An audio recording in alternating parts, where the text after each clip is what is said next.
ভিডিওর শুরুতেই বলে রাখি আজকে কিন্তু শুক্রবারের সকাল, এখন বাজে 8:45। বাইরের ওয়েদারটা প্রচণ্ড ঝাঝালো গরম। যাই হোক, সারাটা দিন পাশে থাকুন। Good morning, good morning, good morning সবাইকে গুড মর্নিং। এই এখন ঘুম থেকে উঠলাম, উঠে অলোকের জন্য টিফিন বানাচ্ছি, অফিস যাবে। ছেলে মেয়ের তো আজকে ছুটি। তার আগে বলি, আমার আরও একটি নতুন ভিডিওতে সবাইকে অনেক স্বাগত আর অনেক ভালোবাসা। গাছগুলোও দেখছি, গাছে জল দিতে হবে। গাছটাও শুকিয়ে গেছে, মাটি শুকিয়ে বসে যাচ্ছে, একদম জল দিতে হবে।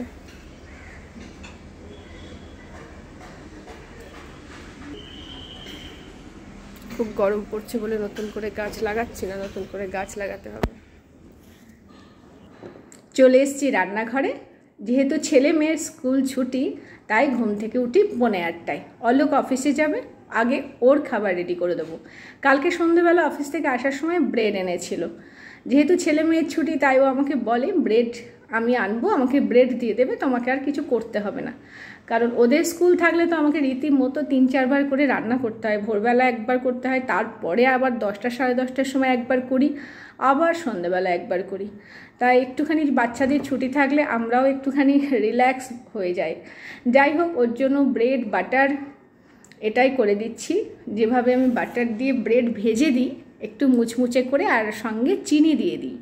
মানে একটা ব্রেড দিয়ে ওপরে চিনি ছড়িয়ে আবার একটা ব্রেড দিই। এটা ভীষণ ভালো লাগে, বাটারের একটা সুন্দর গন্ধ থাকে, আর ব্রেডটা খেতেও খুব ভালো লাগে। আর সঙ্গে ডিম সেদ্ধ। এটাই ওকে ব্রেকফাস্টে দেবো, আবার এটাই দেবো ওকে অফিসে। এই যে এইভাবে করে নিচ্ছি, একটু মুচমুচে করে। যাই হোক, বায়না হয়ে গেল অফিসে। ওকে বলছি তাকাও তাকাও, এদিকে সূর্যের লাইট আসে, তাই এদিকে চলে আসে। ও অফিস যাচ্ছে, বাই করছে, বন্ধুদের উদ্দেশ্যেও বাই করছে। আমাকে প্রথমবার করলো, দ্বিতীয়বার কিন্তু আপনাদের বাই করলো। সবাই বলেন দাদাভাইকে দেখবো, সেই জন্যই দাদাভাইকে দেখানো। আসে মাঝে মাঝে ভিডিওতে আসে, ভীষণ ব্যস্ততার কারণে ও সেভাবে আসে না, তবে আসবে আস্তে আস্তে, টুকটুক করে ঠিক চলে আসবে। বন্ধুদের সঙ্গে আসবে না তা তো হয় না, তাই না? এবারও অফিস রওনা হয়ে গেল। এবার কিছু কাজকর্ম, প্রচুর কাজ পড়ে আছে। তার আগে বলে রাখি, এটা রাতের ভিডিও। গতকাল রাতে ও কাতলা মাছ এনেছিল, 3 কেজির মাছ। সেটাই আর কি আমি আপনাদের দেখাচ্ছি, কারণ আজকে আমি মাছই রান্না করব। সেটাই ধুয়ে ভালো করে ফ্রিজে রেখেছি। মাছটা আমার হয়ে যাবে, বেশ কদিন হয়ে যাবে। খুব ভালো মাছ পেয়েছিল। গরমে গুয়াহাটিতে মাছের আমদানি ভীষণ কম। বড় বড়ই মাছ নিতে হবে, রুই, কাতলা, আমেরিকান রুই, এইসব অপশান যখন আছে, তখন কাতলা মাছটাই ঠিক আছে। আর বাকি আমেরিকান রুই টুই অত ভালো লাগে না। খাই, সবই খাই, কিন্তু কাতলাটা বেশি ভালো লাগে। ভীষণ ভালো, মানে 3 কেজি ওজনের কাতলা তো, ভীষণ সুস্বাদু। যাই হোক, আবার চলে এলাম। এই সমস্ত সবজি দিয়ে অলোককে ফোন করলাম যে কী রান্না করবো আজকে, মাছের কী আইটেম বানাবো বলো। ও বললো সব রকম সবজি দিয়ে একটা পাতলা ঝোল করো, বিভৎস গরম, বেশি মশলাপাতি দিও না, বাচ্চারা খেতে পারবে না। সেই জন্য ফুলকপি ছিল ভালো, একটা ফুলকপি, ফ্রিজে যা যা সবজি আছে, ভেন্ডি, ঝিঙে, গাজর, আলু সব দিয়ে একটা পাতলা ঝোল করব। মাছটা বেশিটা তুলে রাখলাম, আর কিছুটা যেটুকু আজকে আমার লাগবে সেই মাছটা ভালো করে নুন হলুদ মাখিয়ে নিলাম, আগে ধুয়ে নিলাম। এই তেলটা কালকে মাছ ভেজেছিলাম রাত্রে, সেই তেলটা দেখে অনেক হয়তো ভাবলেন যে তেলটা কালারটা এরকম কেন, সেই জন্যে বলে দিলাম। যাই হোক, মাছ ভাজা পুরো কমপ্লিট। কি বিশাল বিশাল মাছ! আজকে লঙ্কা মানে ফাটিয়ে লঙ্কা ভেঙে তরকারি করবো, কাঁচা লঙ্কা দিয়ে, যেহেতু পাতলা ঝোল করবো। এই পাতলা ঝোলটা শীতকালে কীরকম করি, তখন বড়ি দিয়ে দিই, অসাধারণ খেতে লাগে। এখনও কিন্তু খেতে খুব ভালো হয়েছে, অনেকদিন পরই এই ঝোলটা খেলাম। আর ফুলকপিটা শিলংয়ের ফুলকপি, যেহেতু আমি গুয়াহাটি থাকি, খুব টাটকা, খুব ভালো ফুলকপি। টমেটো দিয়েছি একটা বড়, জিরে ফোড়ন, লঙ্কা ফোড়ন তো দিয়েছি, টমেটো দিয়েছি, আর নুন হলুদ আর জিরের গুঁড়ো, একটু বেশি করে জিরের গুঁড়ো দিয়েছি। মানে মোটামুটি বড় চামচের 1 চামচ মতন, বড় বলতে 4 চামচের কথা বলছি। পুরো ভালো করে কষিয়ে নিয়ে জল ঢেলে দিয়েছি। জলটা ফুটে উঠলে মাছটা দিয়ে হতে দেবো।